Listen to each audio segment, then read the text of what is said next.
The Watcher in the Mall by Caleb V. Rourke.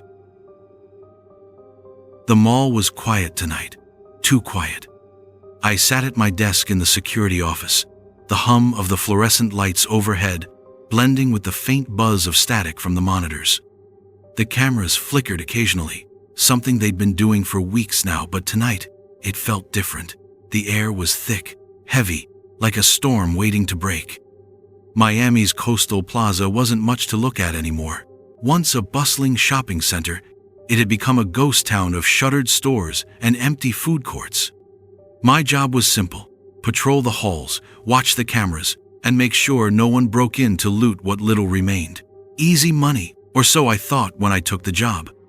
At first, it was just a shadow, a fleeting blur on camera 3 near the old toy store. I leaned closer, squinting at the screen. Nothing. The aisles were still, save for a few mannequins posed in forgotten displays. I shrugged it off and returned to my coffee. But then camera 5 flickered.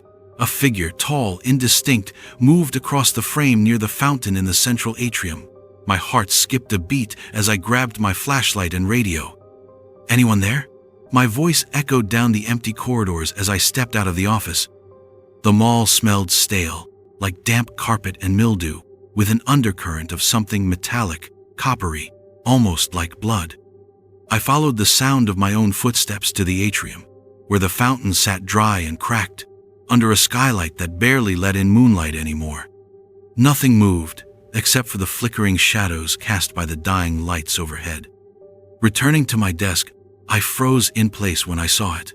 One of the mannequins from camera 3 was now kneeling beside my chair, its plastic face turned toward me with blank eyes that seemed to see too much. I didn't scream, I couldn't, but every nerve in my body screamed at me to run. Instead, I forced myself forward and nudged it with my boot.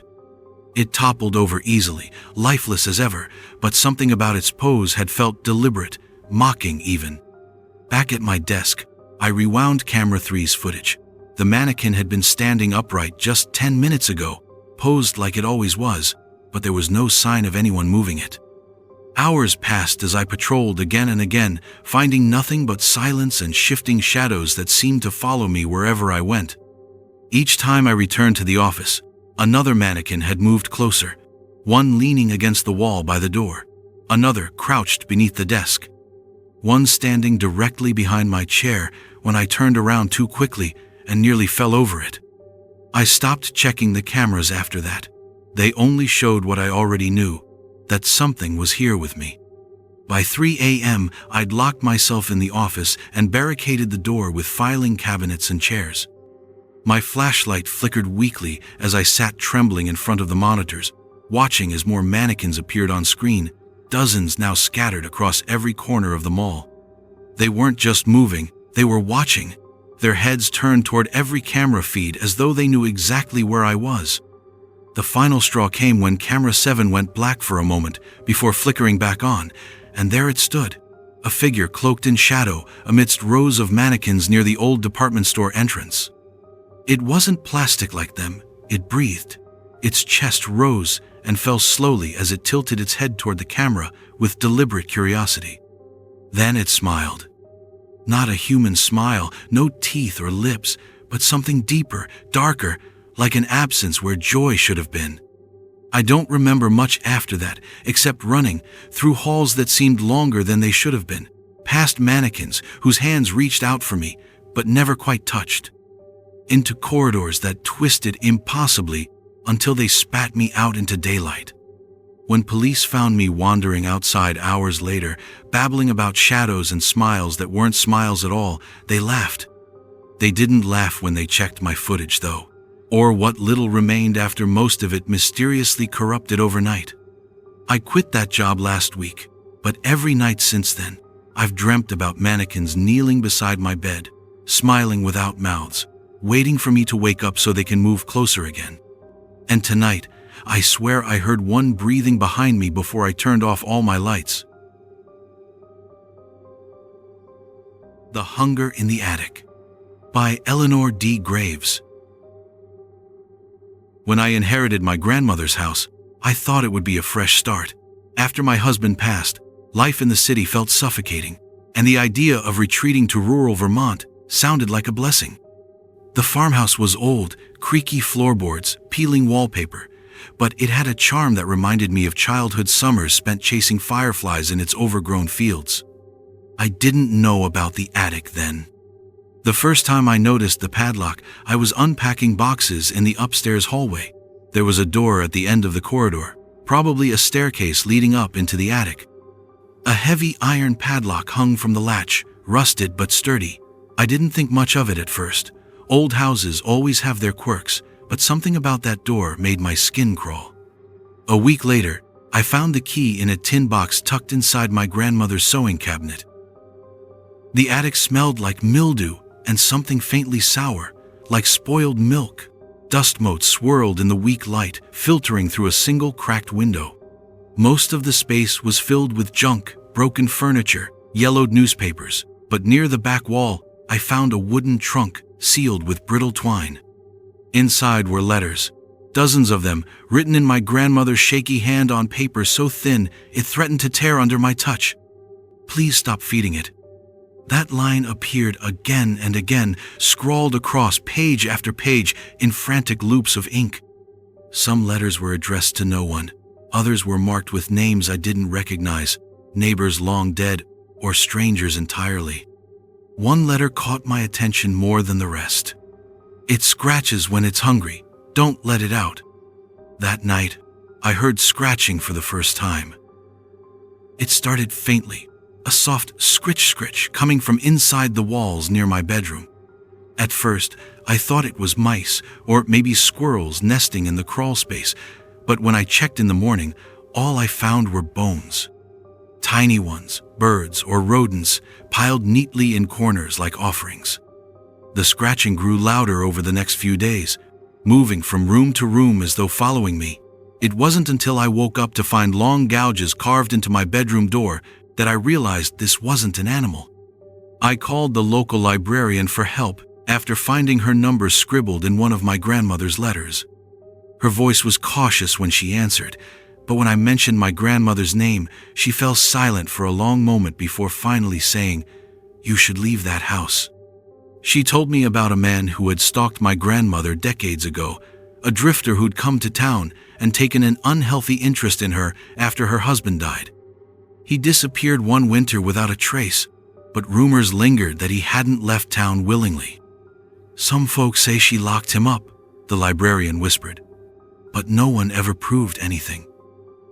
That night, I dreamed of hands clawing at wood, bloody fingers tearing at splinters until nails cracked and skin peeled away. When I woke, the scratches on my bedroom door had deepened into jagged grooves, and something was breathing on the other side. I grabbed a flashlight and headed for the attic before dawn broke over the hills. The air grew colder with each step up those creaking stairs until frost rimmed my breath and ice glazed the window pane above. The trunk was empty when I opened it again. No letters this time, but beneath its false bottom lay another door, smaller, almost child-sized, with fresh claw marks raking across its surface. The padlock key burned cold against my palm, as though warning me not to turn it. But curiosity is a cruel thing. I don't remember much after opening that door, just darkness spilling out like ink and a smell so rancid it made me retch. Something moved inside, a shape too large for such a small space, and when its eyes opened, they weren't human. I slammed the door shut and ran until morning light chased away whatever nightmare had crawled out of that black void. Now I hear scratching everywhere, in walls that shouldn't have hollow spaces, beneath floorboards too thick for anything to hide beneath, even inside my own head when silence stretches too long between breaths. I tried leaving once, but every road out leads back here. And every night, it gets hungrier. If you find yourself driving through Vermont someday, don't stop if you see an old farmhouse with peeling paint and wildflowers choking its fields. And whatever you do, don't open the attic door. The Hitchhiker by J.D. Holloway. I've been driving trucks for over a decade, but nothing prepared me for what happened on Route 50 last week. They call it The loneliest road in America, for a reason, just miles of barren desert stretching out like a graveyard under the Nevada moon. The night started like any other. I was hauling a load of machinery to Sacramento, the hum of my rig's engine keeping me company as I sipped stale gas station coffee from a thermos. The road was empty, save for the occasional coyote darting across my headlights. That's when I saw her. She stood on the shoulder, her thumb outstretched, illuminated by the harsh beams of my truck. A young woman, maybe mid-20s, wearing a tattered denim jacket and jeans. Her hair hung limp around her face, and even from the cab, I could see the dark circles under her eyes. I don't usually pick up hitchhikers. It's against company policy, but something about her seemed desperate, haunted. Against my better judgment, I slowed down and rolled down the passenger window. "Need a ride?" I asked. Her voice was barely above a whisper. "Please." She climbed in without another word, clutching a worn backpack to her chest, like it was her lifeline. The air in the cab grew heavy with the scent of sweat and something faintly metallic. Blood, maybe? I didn't ask. We drove in silence for a while. The only sound, the rumble of tires on asphalt. Finally, she spoke. "I'm running from him," she said, her voice trembling. "Who?" "My boyfriend." She turned to look at me then, and her eyes, God, there was something wrong with them. They were too wide, too bright, like an animal caught in a trap. "He's been following me." I glanced in my mirrors instinctively but saw nothing except endless darkness behind us. "You're safe now," I said, though I wasn't sure if I believed it myself. She didn't respond, just stared out the window as if expecting to see someone emerge from the shadows at any moment. We reached a gas station about an hour later, a lone beacon of flickering neon in the middle of nowhere. "I need to stretch my legs," I told her as I pulled into the lot. She nodded absently and climbed out with me, still clutching that damn backpack like it held all her secrets. When I came back from paying for fuel and grabbing another coffee, she was gone, just gone. No goodbye, no sign of where she'd gone off to in the desolate expanse around us. But her backpack? That was still sitting on the passenger seat of my truck. Curiosity got the better of me. I unzipped it slowly, half expecting to find clothes or maybe some personal belongings inside. Instead, there were Polaroids, dozens of them, spilling out like dead leaves onto the floor of my cab. They were pictures of me. At first, I thought they were recent, shots of my truck parked at rest stops or fueling stations over the past few days, but then I noticed some were older, different rigs I'd driven years ago, different routes entirely. One showed me sitting at a diner counter in Kansas last spring. Another captured me asleep in my cab outside Amarillo 2 years back. My hands shook as I flipped through them faster and faster, until one photo stopped me cold. It was taken from outside my bedroom window at home, last Christmas Eve. My kids' stockings were visible over the fireplace behind me as I sat in my recliner reading a book before bed. I felt sick, violated in a way that words can't describe, and then I noticed something else. Every photo had a faint shadow in the background, a figure just barely visible at the edges of each frame, watching me. I threw the backpack out onto the asphalt and slammed the door shut before peeling out of that gas station as fast as my rig could handle. But here's the thing. When I stopped at dawn to inspect my truck for damage after hitting some debris on the road, the backpack was back on the passenger seat. And now every time I close my eyes to sleep in this cab, I feel like someone's watching me from just beyond the curtain. I don't know who she was or what she was, but if you ever see a hitchhiker on Route 50 late at night, keep driving. For God's sake, keep driving. The Watcher by Eleanor V. Cross. When Mark and I bought the house, it felt like a dream come true. It was everything we'd ever wanted. A historic home in Westfield, New Jersey, with a wraparound porch, stained glass windows, and enough quirks to give it character. Sure, the inspector mentioned the odd crawl spaces and misplaced vents, but we chalked it up to the charm of a house built in 1902. The first letter arrived 3 days after we moved in. "Welcome to your new home," it read in neat, slanted handwriting. "I've been watching this house for generations. It's my duty to protect it. Take care of it, and I'll take care of you." Mark laughed it off as a prank, probably one of the neighbors trying to spook us, but something about the tone unsettled me. There was no signature, no return address, just the watcher. The second letter came a week later. "I see you've started decorating," it said.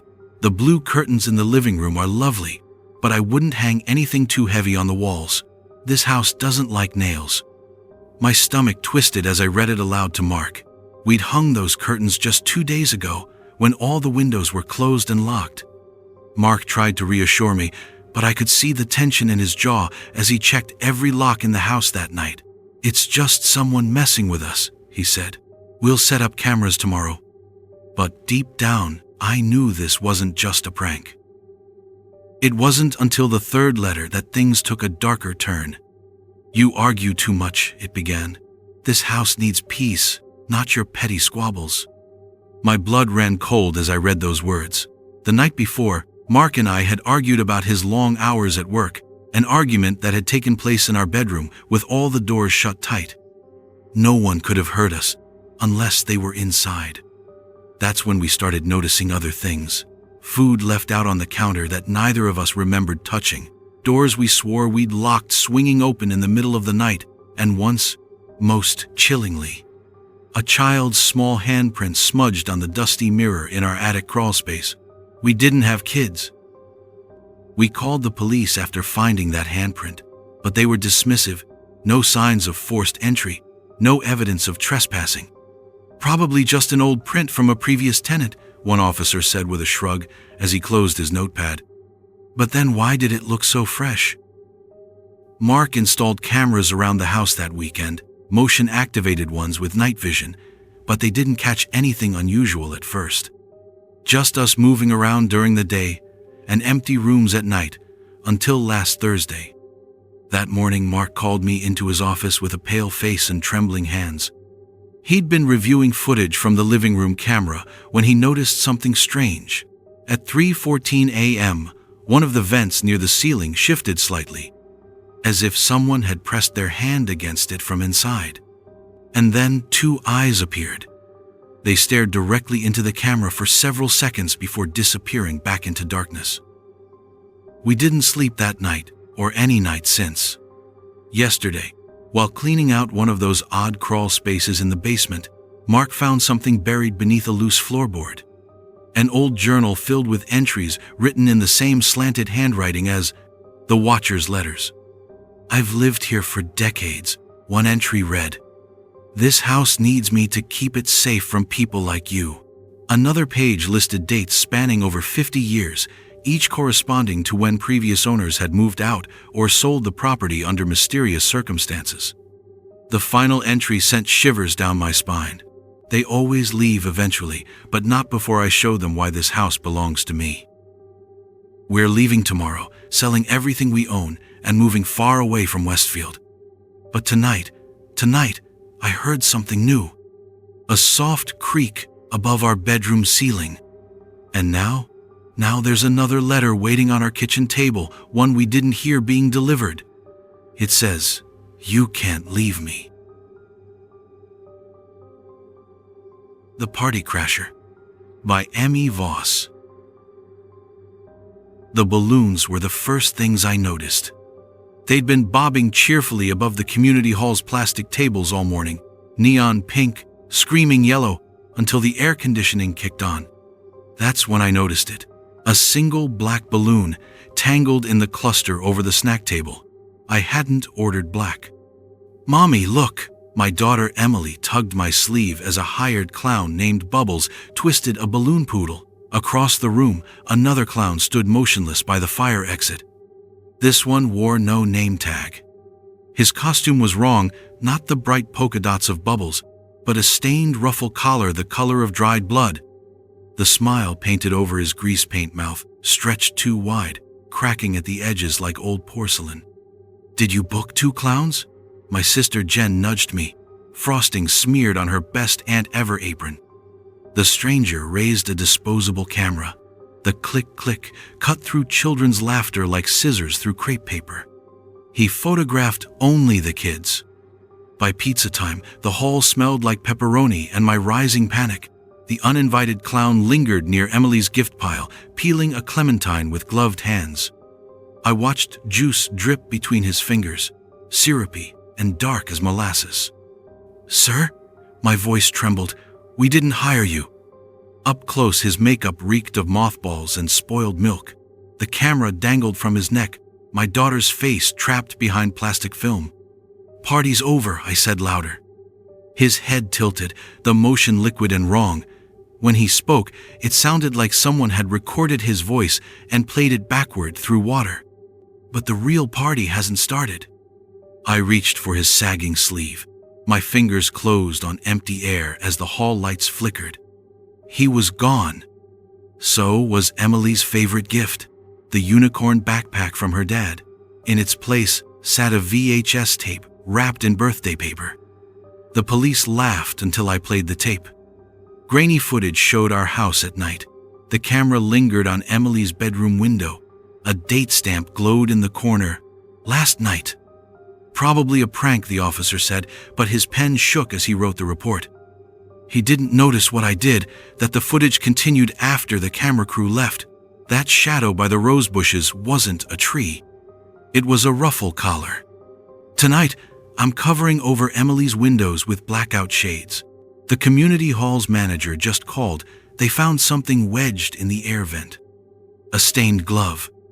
Inside it, Polaroids of every child from the party, their faces scratched out except the eyes. Emily's photo had a different alteration. Someone drew a tiny balloon near her shoulder.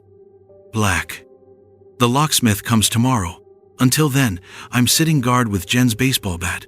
The VHS tape records on a loop in the other room. I need to hear if the audio picks up new sounds." Wait. What's that squeaking noise outside? Oh God. It sounds like rubber shoes. The Woman at the Window by Sarah J. Whitmore. It started 2 weeks ago on a rainy Tuesday night. Seattle rain has a way of making everything feel heavier, like the air itself is pressing down on you. My dorm room smelled faintly of damp carpet and cheap coffee as I sat at my desk, scrolling through lecture notes. The window beside me was fogged over, the streetlights outside casting a faint orange glow through the mist. That's when I saw her. At first, I thought it was just a shadow, a trick of the light, or maybe someone passing by, but she didn't move. She stood perfectly still, just beyond the glass. A pale woman with long, dark hair hanging limp around her face. Her clothes looked soaked, clinging to her thin frame like she'd been standing in the rain for hours. I froze, my breath catching in my throat. She wasn't looking at me directly. Her head was tilted slightly to one side, but I could feel her gaze all the same, heavy and unblinking. I turned off my desk lamp, hoping the darkness would make me invisible to her. When I looked back at the window, she was gone. The next night, she returned. This time, I was lying in bed, scrolling through my phone with the sound of rain tapping against the glass. When I glanced up, there she was again, closer now, her face almost pressed against the pane. Her skin looked wrong under the streetlights, too pale, almost translucent, with shadows pooling under her hollow eyes. I grabbed my phone and snapped a picture, but when I checked it, there was nothing there. Just the fogged glass and the faint outline of raindrops streaking down its surface. I told myself it was stress. Midterms were coming up, and living alone for the first time had me on edge, but deep down, I knew better. By Friday, I couldn't sleep anymore. Every night, she came back, always standing in the same spot outside my window. Campus security brushed me off when I reported it. They said there were no footprints in the muddy grass outside my dorm and no signs of anyone lurking around. "It's probably just your imagination," they said with practiced indifference. But that didn't explain what happened last night. I woke up to find muddy handprints smeared across my inside windowsill. long fingers streaked with dirt trailing down toward my desk like someone had tried to climb inside. My stomach churned as I stared at them, bile rising in my throat as I realized they were too large to be mine and too fresh to have been there for long. Desperate for answers, I went to the campus library today and asked about local legends or strange occurrences on campus. The librarian, a wiry man with glasses perched precariously on his nose, hesitated before pulling out an old file labeled Incidents. He flipped through pages of faded news clippings before stopping at one dated 1987, missing student found dead near dormitory. The article described a young woman who disappeared during a stormy night much like this one. Witnesses claimed they'd seen her wandering near the dormitories before she vanished without a trace, only for her body to be discovered weeks later in a nearby creek bed, bloated and unrecognizable from water damage. "She's become something of an urban legend," the librarian said quietly. "Some say she still roams campus during storms, looking for someone to notice her." I left feeling sick to my stomach, but determined not to let fear control me anymore. Tonight would be different. I'd confront her if she came back again. It's raining now as I sit here typing this, my desk lamp casting faint shadows across the room while thunder rumbles in the distance. She's back. Her face is pressed against the window again, but this time she's smiling. Her lips are cracked and bleeding as they stretch into that unnatural grin. And now she's tapping on the glass. Tap, tap, tap. I don't think she wants me to ignore her anymore. The handprints are already forming behind me on my side of the glass. If you're reading this, don't live alone near ground floor windows. And whatever you do, don't look outside at night. The Girl in the Glass by Lila V. Crane. The mirror came with the loft. I should have known something was wrong when the landlord didn't mention it, just handed me the keys to that drafty Brooklyn space with its exposed brick and sagging floors. "Artists love the light here," he'd said, avoiding eye contact as I signed the lease. The mirror stood sentinel in the bedroom, an antique full-length thing with a tarnished silver frame that smelled like old pennies. At first I thought the flickers were fatigue. 12-hour ballet rehearsals leave your eyes frayed, right? But then I saw her blink. I hadn't blinked. My reflection tilted its head a half-second before I did. Hollow sockets where eyes should have been. I stumbled back, knocking over a lamp shaped like a swan, another relic, the last tenant left behind. When I looked again, the girl in the glass was gone, just me, pale and wide-eyed in leggings and a threadbare leotard. The bruises started the next morning. Purple fingerprints circled my wrists like manacles. My ribs ached as though I'd fallen, though I'd slept like the dead. I told myself it was stress. Nutcracker season does that. But then I heard the tap, tap, tap during pliés, nails on glass, sharp and impatient. The mirror fogged when I approached, breath blooming white on its surface.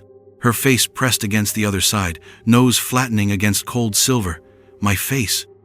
"Stop," I whispered. Her mouth stretched into a silent scream. Mrs. Petrovsky found me crying in the hallway. The landlady never visited, not after the last tenant skipped town, as she put it. But that night, she brought borscht in a chipped bowl and a warning. "You've seen her then?" She gestured to the mirror with a knotted hand. Up close, the frame's carvings writhed, figures with too many limbs, mouths open in agony. "The girl before you, Clara, left this behind." She tossed a leather journal onto my moth-eaten sofa. Pages fell open to frantic scribbles. "She watches when I sleep. I wake up tasting blood." Clara's final entry froze me. I tried to break it. The hammer bounced off like it was made of stone. Now she's learning to smile. I think she wants my skin. Sleep became a battleground. I'd chain the bedroom door, only to wake at 3:33 a.m. with the smell of rotting roses thick in my nose. My toes would bleed, though I hadn't danced. In the mirror, she'd point to fresh bruises blooming on her throat, bruises I'd find on mine by dawn. Last Tuesday, the tapping stopped. I dared to hope until I pirouetted after showering. The mirror showed my back, but I was facing it. Her reflection turned slowly, joints popping like cracked knuckles, until we stood nose to nose. Her breath fogged my side of the glass. They found Clara's body yesterday. Not Clara, really. Something wearing her teeth and hair like a costume. The cops asked if I knew why her fingertips were worn to bone. I'm packing now. Let the next tenant take the mirror. Let them think the sobs echoing through pipes are just old building sounds. Maybe they'll ignore the face peering through steam after showers, always learning, always hungry. Wait, why is my suitcase full of bricks? And when did I start smiling without closing my eyes? The Watcher Next Door by Marcus J. Hale. When I moved into the apartment complex in Austin, I thought it would be a fresh start. The divorce had left me drained, emotionally, financially, but at least I had shared custody of my daughter, Lily. She was the only bright spot in my life, and I wanted to make this place feel like home for her. The apartment was nothing special. Thin walls, nosy neighbors, but it was clean. And Lily loved her little pink bedroom. She stayed with me every other weekend, and those were the only times I felt truly alive. It wasn't until last Saturday that things started to feel wrong. "Daddy?" Lily's voice woke me in the middle of the night. She stood by my bed clutching her stuffed rabbit, her eyes wide with fear. "What's wrong, sweetheart?" I asked, sitting up groggily. "There's a man," she whispered, glancing toward her room. "He watches me sleep." My heart sank. "What do you mean? Did you have a bad dream?" She shook her head firmly. He stands by the vent." I didn't know what to say. I checked her room, of course, under the bed, in the closet, but there was no one there. The vent she'd mentioned was small and high up on the wall, barely big enough for a mouse to crawl through. "See? No one's here," I said softly, tucking her back into bed. But as I kissed her forehead, I couldn't shake the feeling that something was off. The next morning, while Lily played with her toys in the living room, I decided to take a closer look at the vent. It didn't look unusual at first, just a standard metal grate screwed into the wall, but when I shined my phone flashlight inside, something glinted back at me. A lens. My chest tightened as I unscrewed the grate and pulled out a tiny camera no bigger than a matchbox. It was wired into the wall, pointing directly at Lily's bed. My hands shook as I stared at it, bile rising in my throat. Someone had been watching her, watching us. I called the police immediately. They took the camera as evidence and promised to investigate its source. For hours after they left, I paced the apartment, checking every vent and outlet for more hidden devices but finding nothing else. Still, I couldn't shake the feeling of being watched. 2 days later, an officer called with an update. The camera had been traced back to my next-door neighbor, a reclusive man named Mr. Garrison, who rarely left his apartment except to collect his mail late at night. They'd obtained a warrant and searched his unit earlier that day. What they found made my skin crawl. Garrison had installed cameras in multiple apartments over the years, recording hours of footage from vents and hidden corners.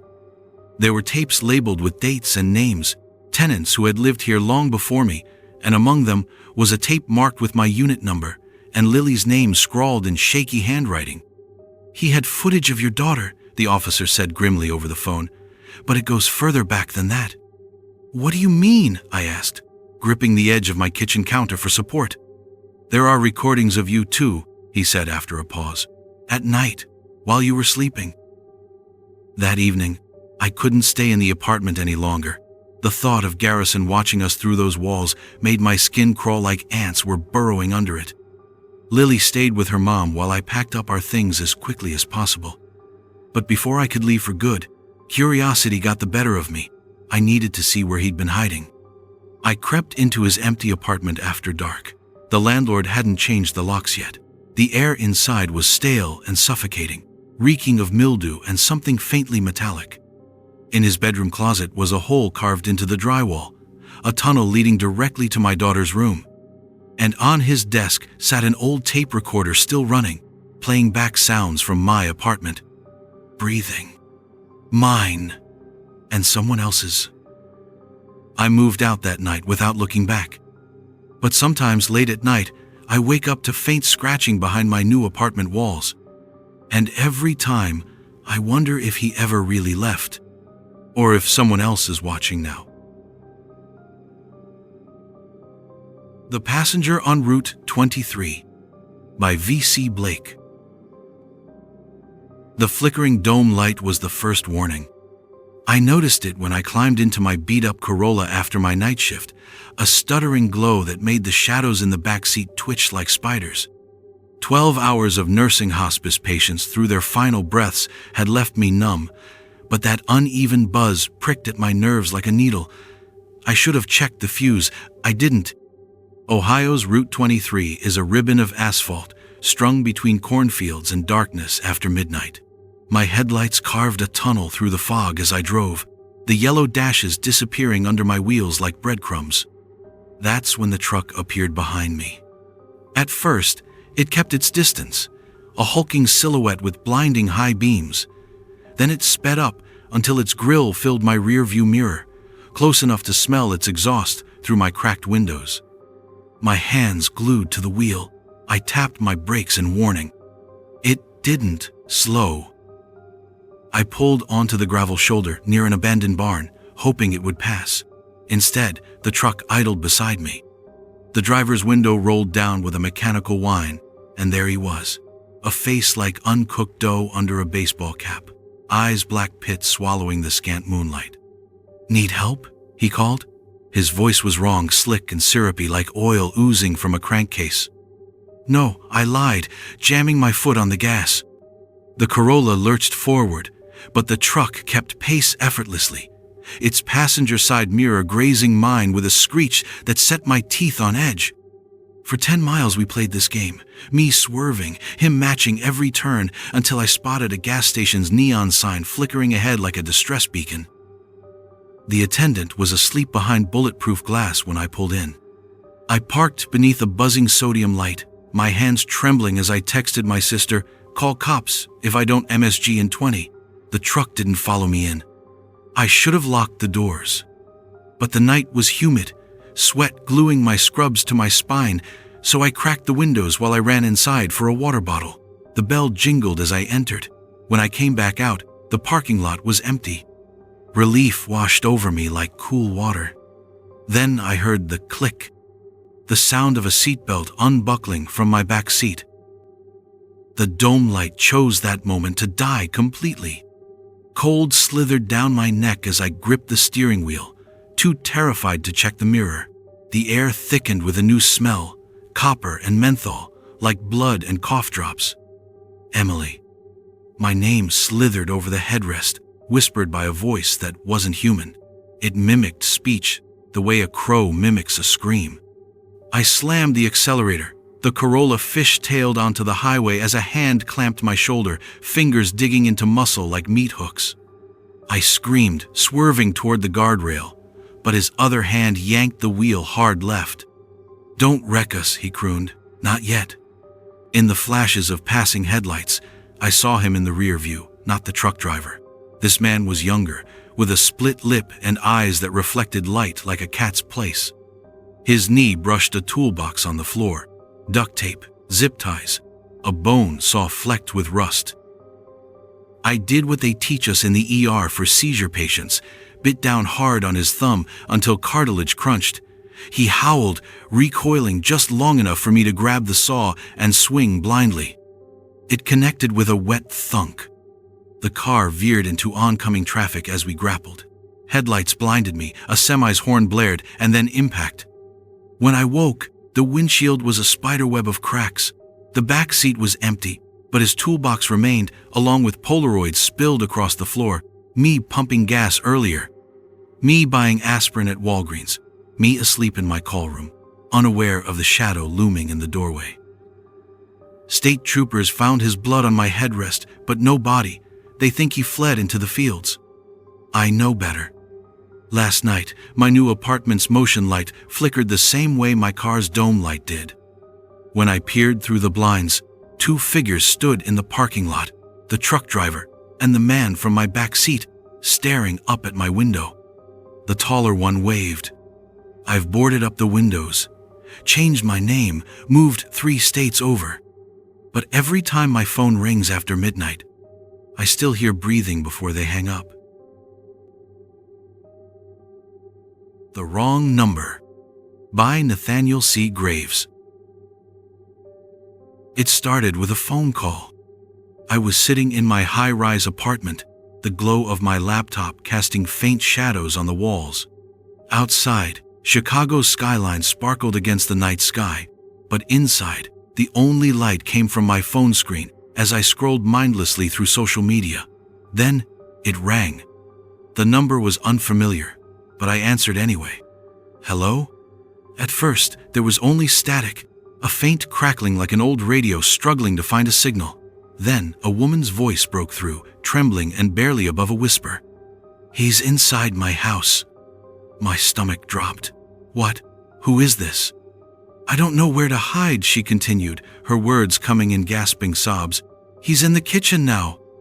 "Ma'am, you've got the wrong number," I stammered, my pulse quickening. "Call the police." The line went dead. I stared at the phone in my hand, my heart pounding so loud it drowned out the hum of my refrigerator. For a moment, I considered ignoring it, writing it off as some kind of prank, but something in her voice felt too real, too raw to dismiss. I dialed 911 and explained what had happened. The dispatcher asked for the number she'd called from and promised to send officers to check it out. I hung up feeling uneasy, but reassured that I'd done what I could. That should have been the end of it. An hour later, my phone buzzed again, a text message this time. I picked it up absent-mindedly, expecting spam or a work notification. Instead, it was a photo of me, asleep in my bed. The angle was wrong, too high up to be taken from within the room, and yet there I was, curled under my comforter with one arm draped over my pillow, completely unaware. My blood ran cold as I stared at the image, trying to make sense of it. My apartment was on the 15th floor. There was no way someone could have taken this from outside the window, right? Another message came through before I could process the first. "Nice place you've got." I jumped up and locked every door and window in my apartment, double-checking each one like a paranoid maniac. My hands shook as I pulled the curtains shut and turned off all the lights except for the faint glow of my phone screen. I called 911 again and begged them to send someone over. The dispatcher sounded skeptical, but promised to dispatch an officer for a welfare check. In the meantime, they suggested I stay put and keep my phone nearby. The knock at my door came sooner than expected, too soon for it to be the police, and when I looked through the peephole, no one was there, just an empty hallway stretching out into silence. Another photo buzzed onto my screen, me standing at the door, peering through the peephole with wide eyes and trembling lips. My breath hitched as I backed away from the door, clutching my phone like a lifeline. Whoever this was, they were inside the building. The scratching started next, soft at first, like fingernails dragging across wood, but it grew louder with each passing second until it sounded like claws raking against metal. It wasn't coming from the door anymore. It was coming from inside the walls. I grabbed a kitchen knife and barricaded myself in the bathroom, locking the door behind me as if that would somehow keep me safe from whatever this was. My phone buzzed again, a video this time, and against every instinct screaming at me not to look, I pressed play. The footage showed my apartment's living room, filmed from just behind the couch where I'd been sitting earlier that night. A shadow moved across the screen, tall and angular, with limbs that seemed too long for its body, and then it turned toward the camera. It wasn't wearing a mask. Its face just looked wrong, stretched and hollow, like something trying to mimic humanity, but failing miserably. The video ended abruptly as static filled the screen. When the police finally arrived an hour later, they found nothing. No signs of forced entry, no evidence of anyone else being in my apartment. Nothing except for me sitting on the bathroom floor, clutching a knife and shaking like a leaf. They chalked it up to stress or exhaustion, maybe even a prank, but they didn't see what I saw when they left. Another photo waiting on my phone. This one showed me standing by my window, staring back at myself. But here's the thing. I never went near that window. Thanks for joining us in the shadows tonight. If you enjoyed these chilling tales, don't forget to hit that like button and subscribe for more spine-tingling stories every week. Have you got a story of your own? Share it in the comments below. We love hearing from you. And remember, the darkness holds many secrets. Are you brave enough to uncover them? Until next time, keep your lights on and your doors locked. Sweet nightmares.